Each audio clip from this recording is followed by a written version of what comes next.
Access Netflix, Prime Video, live TV, and more with the Xfinity X1 voice remote. Now that's simple, easy, awesome.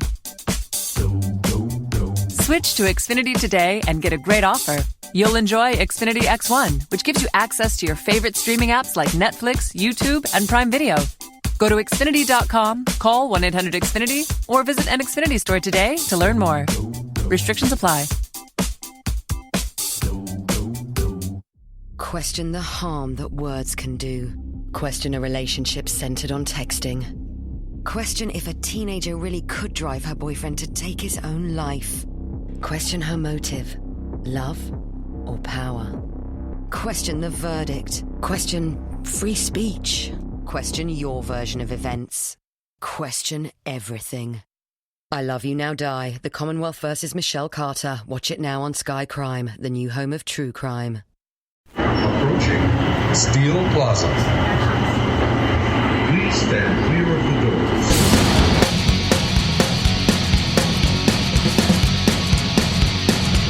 You are listening to Darkest Corners of the World, a Steel Plaza podcast production. Thanks for tuning in and sharing with a friend. And as always, thank you for your donations to www.paypal.me/Steel Plaza Podcast. So you've probably noticed a bit of a different voice. Do not adjust your sets. Don't panic, as I say in the Hitchhiker's Guide. Just breathe with me and relax. So who is this? You may remember me from such Steel Plaza podcasts as Darkest Corners, Episode 1, and Darkest Corners Episode 3, where I was lucky enough to be interviewed by the good Staff Sergeant. This is your grouchy friend. It's Brad from the death metal band Grouch in Perth, Western Australia. Truly a dark corner of the world. Yes, so the Staff Sergeant's away on military obligations. Military rule has been relaxed, you might say, and the villagers are all excited at their newfound freedom, but probably don't get too excited. This may be a case of an inmate running the asylum.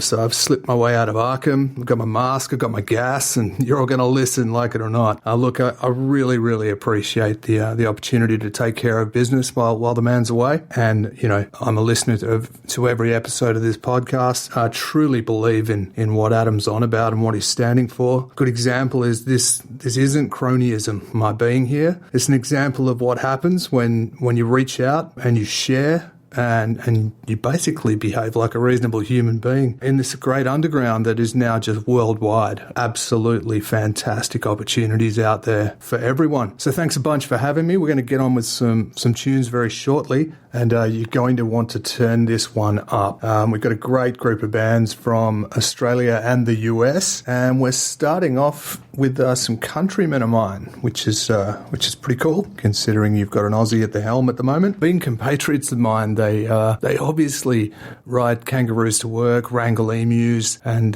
climb trees with koalas, drink the venom of poisonous creatures, all those other myths that Australians honestly just don't do. Although having said that, last week, the week before, I think it was, some Perth news, if you want to look it up, an emu actually did escape onto a highway in the morning in peak hour traffic, held that stuff up for a long time. The cops had to get down there and get out onto the highway and trap that little sucker, or more correctly, that big sucker. They finally got it done. Everyone made their way to work, albeit late. But yeah, a bit of a slice of Australiana there for you. So one thing we definitely do down under is put together some great tunes. We like to think we punch well above our weight. And Sydney's Simple Stone, the compatriots I previously mentioned before I rambled on, are certainly no exception. Matt on the guitar, Tony on drums, and Shanks, greatest name. Shout out to Shanks. Shanks on the bass. Matt's also on the vocals. These three guys have a really, really hard touring rock band. Started out in the pub scene down in Sydney and have really worked hard to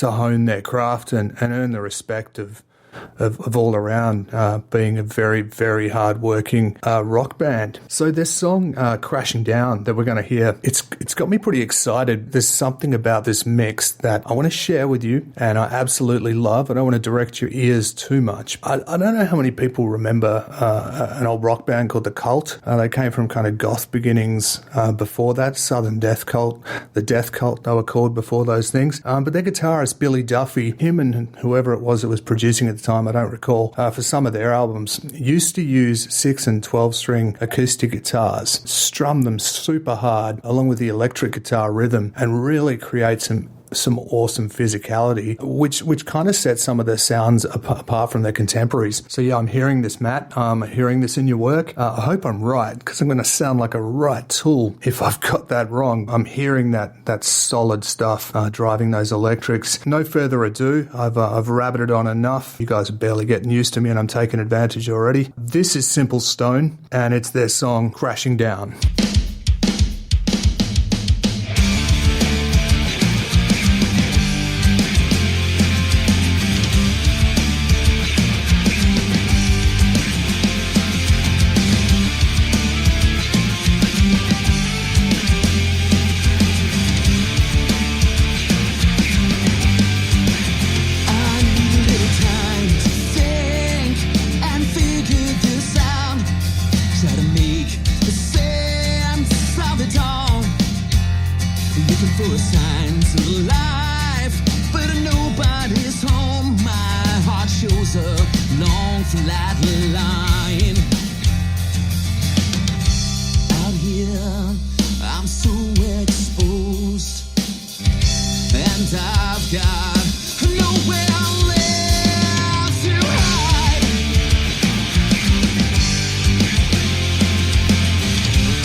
That was Simple Stone from Sydney in Australia with their song Crashing Down. Okay, welcome back. It's amazing to be here. This is your grouchy friend. It's Brad from Grouch, the death metal band in Perth, Western Australia.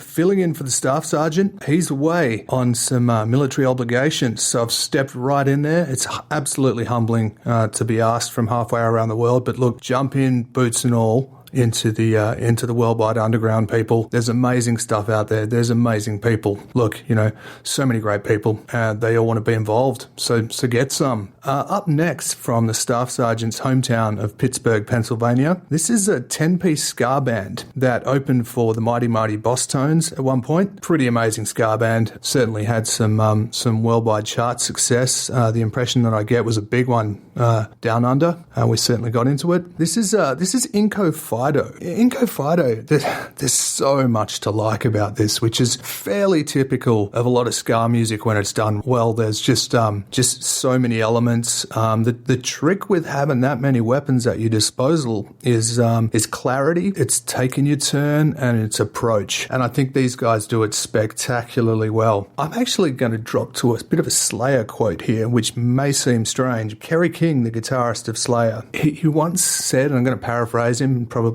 do a terrible job of it, he said in the writing process, after a certain point in time, after a couple of records, he used to think from the crowd's perspective. So if I'm in the crowd right now, when this part drops, how am I going to feel? How am I going to react? And look, great ska music really, really treads that line as well. It's such a charging art form when it's done well. Now, the 10 guys/girls, I'm not going to name them all, but what I am going to talk about is the lead guitarist C Note. Now, talking about using your weapons carefully, fulfilling a role within the music so that it's about more than you and about more than your part. C Note in this song, he doesn't come out with a very technical lead, and that's by no way insulting the man. It's an exercise in restraint, an excellent guitar tone, and look, he just jumps in there, and it brings this song to another level. Beyond that, I mean, I think you need some kind of heart surgery if well produced and well placed horns don't do it for you in a song. These guys absolutely bring it, and this song is the first song of one of the records. It's called 876. I'm going to leave you to this one rather than me crapping on too much, but seriously, fantastic stuff. Inco Fido, 876. Check it out.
on Darkest Corners of the World from Pittsburgh, Pennsylvania. That was Inco Fido with 876.